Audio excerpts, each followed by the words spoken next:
This video provided a thorough understanding of how casinos set the return-to-player (RTP) rates for slot machines and the rules behind slot jackpots.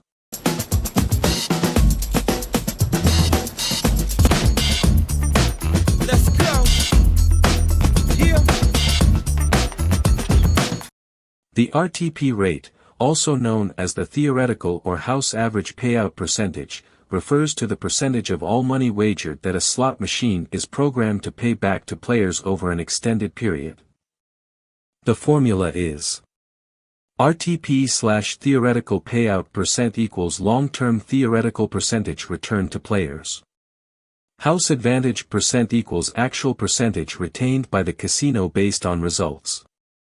RTP rates vary across different slot games and casinos, but most legally operating large casinos keep them in the reasonable range of 88% to 98%. A higher RTP benefits players more. However, the RTP is just a long-term statistical average that does not represent any individual player's actual win/loss outcome, which has substantial randomness and uncertainty. Therefore, it is crucial to view slot machines rationally as entertainment rather than a way to beat the system. Responsible play by setting and adhering to a strict loss limit is very important. Jurisdictions regulate minimum RTP rates to protect players. For example, Las Vegas, 75% minimum by Nevada law, but most casinos 88% to 95%. Macau, 80% minimum average. Singapore, 90% minimum. UK, minimum 70%, must be publicly disclosed. Australia, typically 85% to 92% across states. Canada, varies by province, e.g. 85% minimum in Ontario. Most reputable casinos control RTP within 88% to 98% as a reasonable range to maintain sustainability while preventing excessive player exploitation. Even with higher RTPs like 90% plus, the house still maintains a considerable long-term mathematical advantage. Analysis shows a 98% RTP means a 2% house edge, seemingly small, but potentially exceeding 2% player loss in the short term. More common 88% to 95% RTPs translate to a 5% to 12% house advantage, ensuring more evident long-term player losses. Casinos design frequent small wins and infrequent large losses to sustain interest, but funds inevitably flow to the house. Besides the RTP disadvantage, players face psychological and behavioral challenges in controlling their bet sizes and time spent. Mathematically, continued long-term slot play represents an expected loss for regular players. Rare lucrative jackpot wins don't alter this overall trend.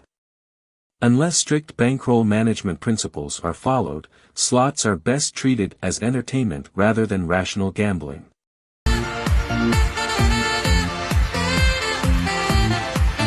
The slot jackpot setup and winning rules involve jackpot prize tiers from thousands to millions, typically requiring specific symbol combinations like 5 scattered game logos. Triggering rules varying per game, some via real combos, others entering bonus games/free spins. Extremely low odds for any jackpot, typically 1 in million range, reflecting high slot volatility. Some slots network to pool accumulating jackpots that grow larger with more play. Jackpot values being fixed amounts or random ranges. For risk control, jackpots over a certain level are not paid out fully upfront, but split into annual installments. Regarding split jackpot payments, if a slot's jackpot exceeds a certain high amount paid out immediately, it presents a cash flow risk for the casino.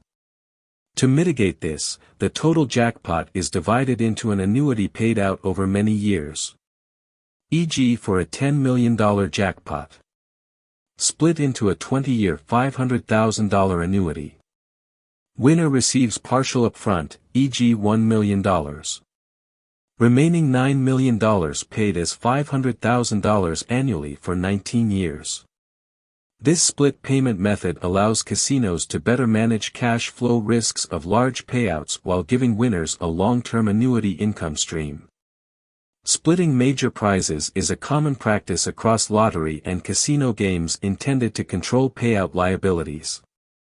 Ultimately, the slot jackpot setup aims to give players a glimmer of hope to keep playing, but the actual odds of winning are extremely low, aligning with the house's fundamental profit model for these games.